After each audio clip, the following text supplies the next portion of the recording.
Hey,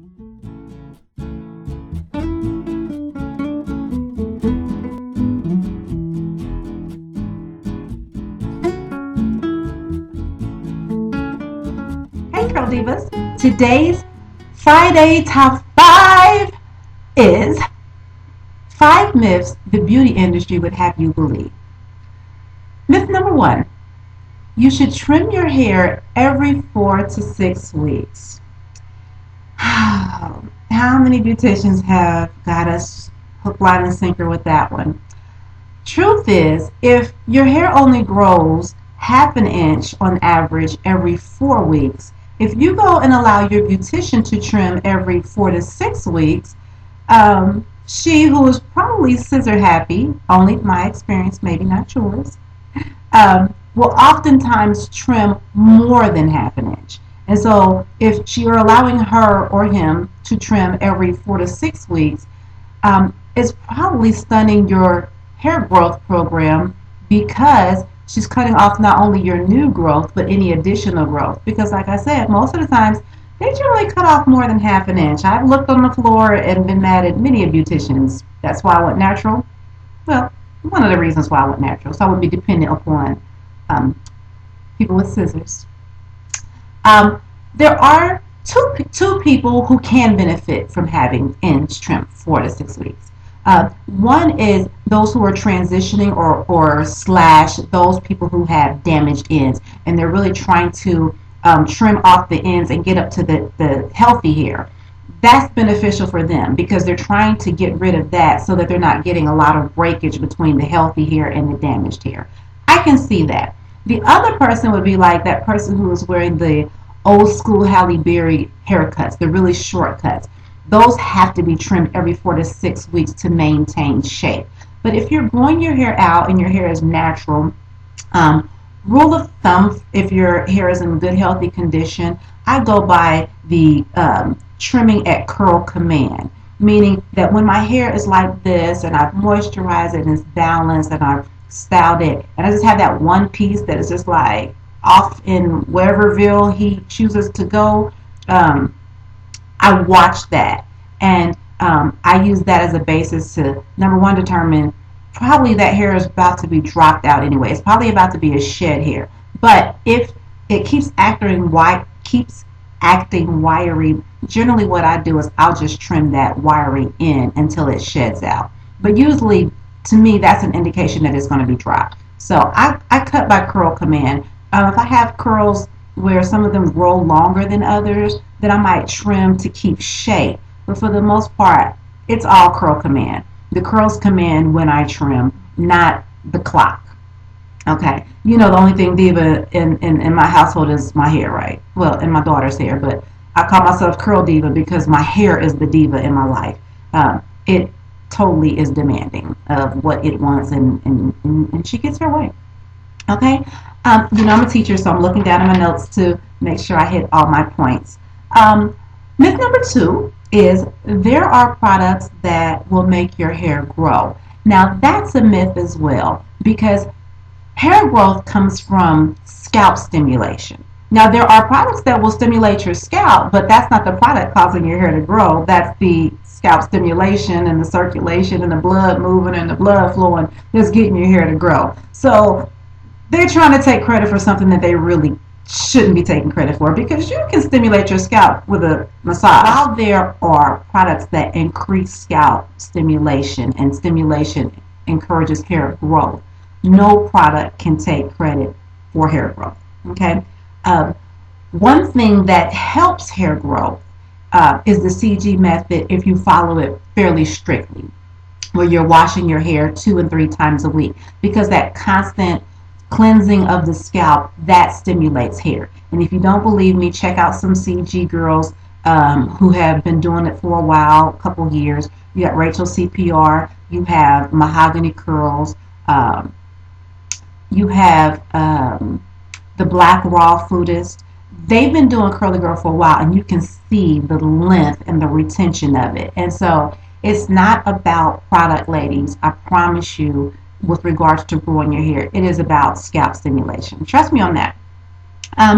Myth number 3, Trimming your split ends will help your hair grow. That's a myth because what happens at the end of your hair does not determine what happens at the base of your hair or the beginnings of your hair. It's like your past determining your future. Spiritual correlation. I could teach that, but I'm not. But what does affect what does help when you trim your ends is, like I said, for point number one, is you enable your hair to transition better. You enable healthy hair to be the part that you're working with more so than the damaged hair, so it looks better. It's really cosmetic more than anything else. Trimming ends really has nothing to do with the health of your entire hair. It's really cosmetic purposes because eventually those old ends, they tend to fall off and your hair sheds out anyway.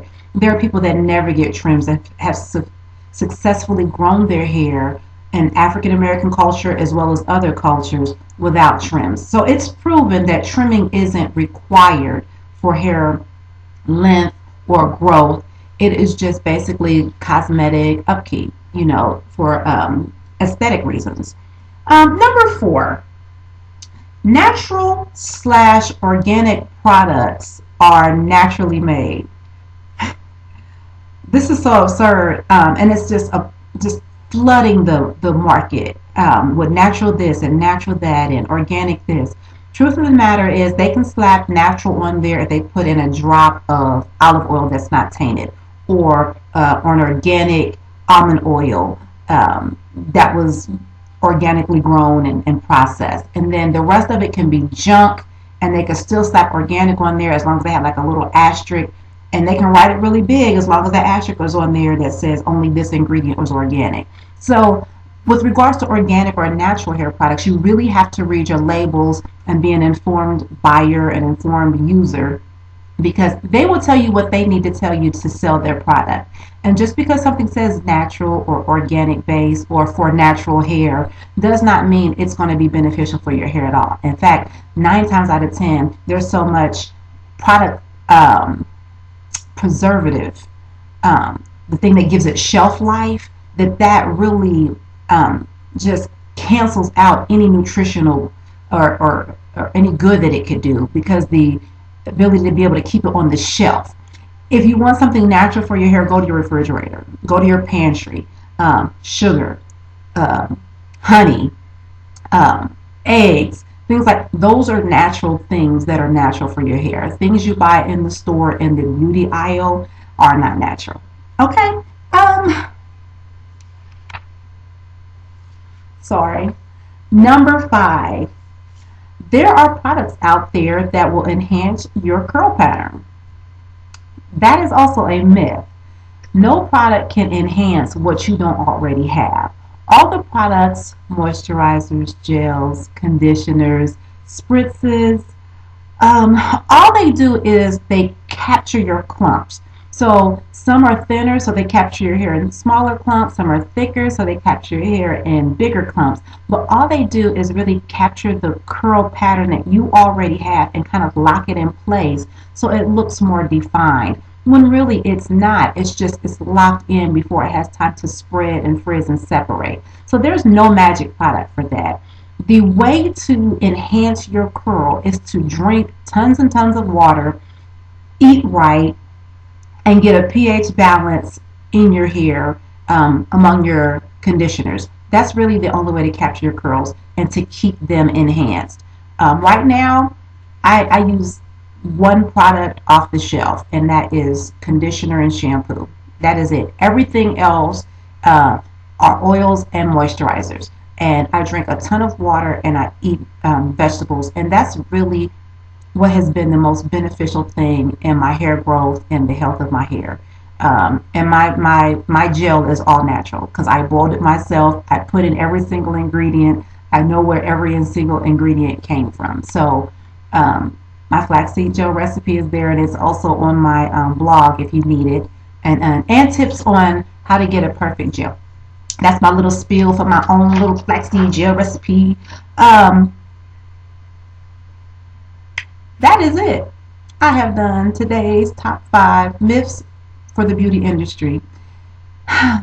I think this video seems a little unorganized, but maybe it's because I'm rushing because I'm trying to get home. Ladies, have a lovely and productive weekend. Welcome spring. And tune in for my next video, which is how to do an effective product review. I'm so tired of y'all giving products a bad name. Well, not you, but people. Be blessed, ladies.